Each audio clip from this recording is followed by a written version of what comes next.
Halo guys, welcome back to Bimbel Pak Bilcen. Pada video kali ini kita akan bahas berkenaan dengan rangkaian listrik bolak-balik atau AC.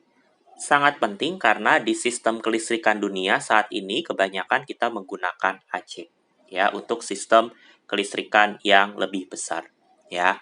Nah, apa sih AC? Nah, AC itu bukan AC ya, bukan AC air conditioner ya, tetapi salah satu jenis dari arus listrik. Jadi arus listrik itu ada dua jenis guys. Yang pertama adalah DC, kepanjangannya direct current, dan tipe yang kedua adalah AC atau alternating current. Nah, bedanya apa sih Pak? DC dan AC. Nah, DC ya, DC itu adalah aliran arus searah karena direct ya, searah. Artinya searah, kamu lihat pada animasi ya, buletan-buletan ini menggambarkan arah dari arus listrik. Kamu perhatikan bahwa arus listriknya mengalir dari positif ke negatif. Satu arah, positif ke negatif. Arahnya tidak berubah. Jadi arahnya tidak berubah. Nah, besar arusnya juga tidak berubah. Kamu lihat pergerakan arusnya, ya, dia tetap konstan, tidak makin cepat, tidak makin pelan, ya, tetap sama, kecepatannya steady, ya. Berarti menunjukkan arusnya itu konstan, tidak berubah. Tipe yang kedua yang kita bahas lebih detail adalah AC atau alternating current. Bedanya adalah kamu lihat dan perhatikan pada animasi bahwa arah arusnya itu bolak-balik guys. Kadang ke kanan, berhenti. Terus ke kiri, berhenti. Ke kanan lagi, berhenti. Ke kiri lagi, berhenti. Jadi, alternating artinya bolak-balik. Nah, artinya arahnya bolak-balik atau berubah-ubah. Kadang ke kanan, kadang ke kiri. Nah, otomatis kalau arahnya berubah, besarnya juga berubah. Kamu lihat guys, kadang lingkarannya bergerak cepat, kadang berhenti, stop, kadang gerak lagi makin cepat, berhenti lagi, set, dan seterusnya. Nah, jadi kata kunci dari arus bolak-balik ada dua. Arus listriknya berubah-ubah dan besarnya pun berubah-ubah. Nah, otomatis karena kita tahu bahwa arus listrik mengalir dari positif ke negatif, otomatis pada rangkaian AC itu plus minusnya itu ketukar terus guys. Plus minus, minus plus, plus minus, minus plus. Karena kan arusnya berubah, kanan kiri, kanan kiri. Berarti plus minus, minus plus itu dia terus bertukar ya untuk kutubnya. Nah, pada AC kita punya simbol di sini ya. Ini adalah simbol tegangan AC. Ya, bulat kemudian ada gelombangnya. Itu adalah simbol untuk tegangan AC. Nah, kita akan lihat dari grafik tegangan maupun arus bolak-balik guys ya. Misalkan saya punya sumber tegangan AC ya, ingat simbolnya seperti ini, bulat kemudian ada gelombangnya ya, gambar seperti gelombang. Kemudian kita kaitkan dengan sebuah resistor. Contohnya aja lampu ya, gampangnya. Nah, kita akan lihat untuk arus dan tegangan karena arah dan besarnya berubah-ubah, kita plotkan dalam grafik terhadap waktu, kita lihat bahwa ketika kita analisis ternyata bentuknya itu seperti fungsi sin. Ya, nggak seperti sih, yang memang benar itu adalah fungsi sin ya. Nah, kita lihat di sini ada yang warna merah, ada yang warna biru. Yang warna merah adalah voltage atau tegangan, dan yang warna biru adalah arus listrik. Nah, kita lihat yang paling gampang dulu guys, yaitu arus listrik.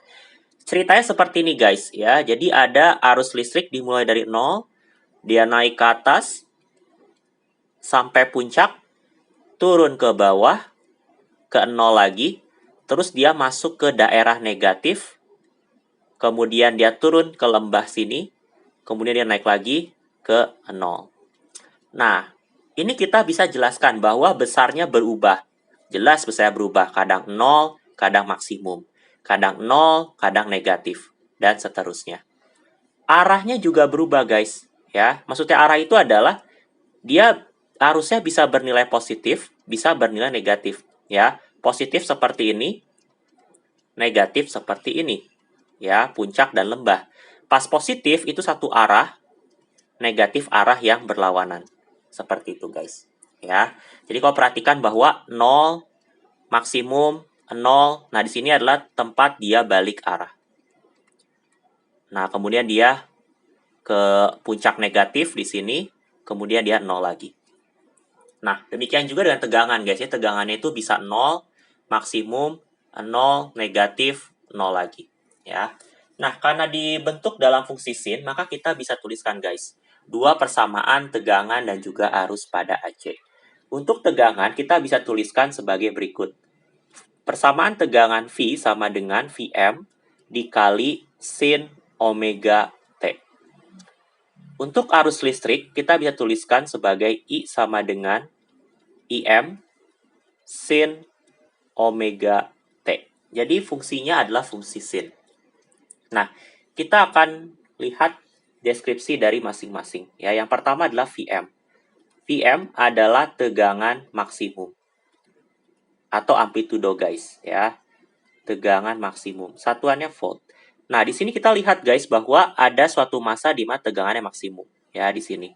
Berarti disebut sebagai Vm. Nah, ada juga dia titik terendah. Ya, ini berarti negatif Vm. Ya, tegangannya negatif. Demikian pula dengan Im, guys. Ya, Im itu berarti arus maksimum. Arus maksimum itu satuannya adalah ampere. Nah, itu adalah di sini, guys. Ya, ini adalah Im. Di sini Im, di sini negatif Im. Nah, omega. Ya, omega itu apa? Omega itu adalah kecepatan sudut atau rad per second.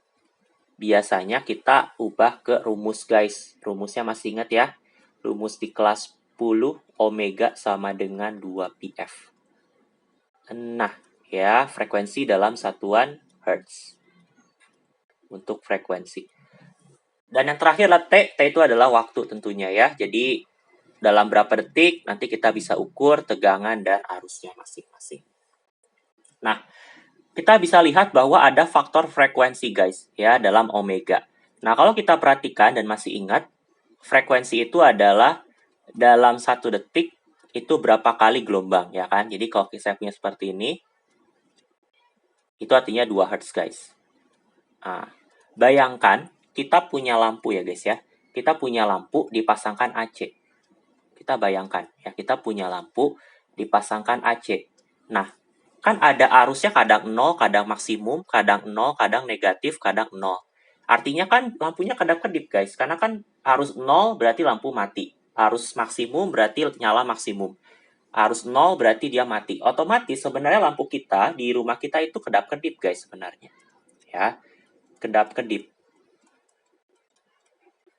Tapi dengan frekuensi yang sangat tinggi. Ya, kira-kira di dunia itu menggunakan frekuensi 50 sampai 60 Hz untuk arus AC. Artinya 60 Hz itu apa? Artinya adalah 1 detik ada 60 gelombang. Ya, satu gelombang kan seperti ini, satu bukit, satu lembah. 60 gelombang. Artinya adalah gelap, terang, gelap, terang, gelap, terang, seterusnya 60 kali. Kayak gitu, guys. Jadi cepat sekali, sehingga mata kita tidak bisa menangkap kedap-kedip dari lampunya. Nah, cepat sekali nyala terangnya ya.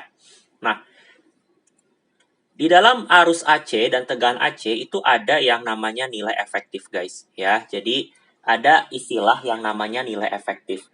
Nah, jadi nilai efektif itu apa? Nilai efektif itu adalah nilai arus dan nilai voltase pada AC yang dianggap setara dengan I atau V DC yang menghasilkan jumlah kalor yang sama ketika melalui suatu penghantar dalam waktu yang sama. Artinya, ini adalah nilai yang mewakilkan, ya. Nilai yang mewakilkan arus AC. Nah, nilai efektif ini itu didapat seperti itu nilai rata-rata sebenarnya, guys. Ya, cuma nilai rata-ratanya itu beda. Kalau kita punya fungsi sin, kita rata-ratain itu akan 0. Kenapa rata-rata 0? Karena kan ada plus, ada min. Kita rata-ratain habis dong, ya kan? Nah, makanya kita menggunakan metode yang disebut sebagai RMS. RMS itu adalah kita kuadratkan nilai tegangan dan arus, kita rata-ratakan nilai kuadrat tersebut, dan terakhir kita akarkan. Nah, itu adalah gampangnya untuk RMS, ya. Nah, makanya kita punya nilai efektif, ya. Jadi, kita punya rumus, nilai efektif itu adalah nilai yang didapat dari metode RMS. RMS itu adalah root mean square, ya. Kita kuadratkan, kita rata-rata, kita akarkan. Nah, rumusnya adalah untuk VRMS, yaitu nilai efektif, ya. Nilai efektif. Setelah dianalisa, ya, nilai efektif untuk VRMS itu adalah rumusnya adalah VM, tegangan maksimum dibagi akar 2. Demikian pula dengan IRMS, itu adalah IM bagi akar 2. Nah, selain nilai efektifnya pakai RMS, ada juga orang yang iseng, kalau misalnya kita rata-ratanya 0 plus minus, kenapa saya nggak ambil rata-rata ini aja, guys? Ya, satu bukit gitu loh. Rata-ratanya berapa? Nah, itu disebut sebagai nilai rata-rata. Nah, tapi ini jangan dipakai sih, guys. Ya, cuman untuk sekedar info, V rata-rata dan I rata-rata, ya, rumusnya itu adalah 2VM per P, dan I berarti 2IM per P. Nah, itu adalah nilai efektif dan nilai rata-rata. Dan yang digunakan itu adalah nilai efektif, guys. Jadi nilai efektif yang akan digunakan. Nilai efektif yang digunakan kan dia sebagai nilai yang mewakilkan. Nilai yang mewakilkan atau dianggap setara dengan DC. Ya. Nah, kalau kalian ukur pakai voltmeter atau ampere meter, kalian akan mendapatkan nilai efektif pada arus AC ataupun tegangan AC. Kalau mau dapat grafiknya itu harus pakai oscilloscope, guys, ya. Jadi ini adalah konsep dari tegangan dan arus bolak-balik. Jangan lupa untuk like, comment, and subscribe, and see you in the next video. Thank you, guys.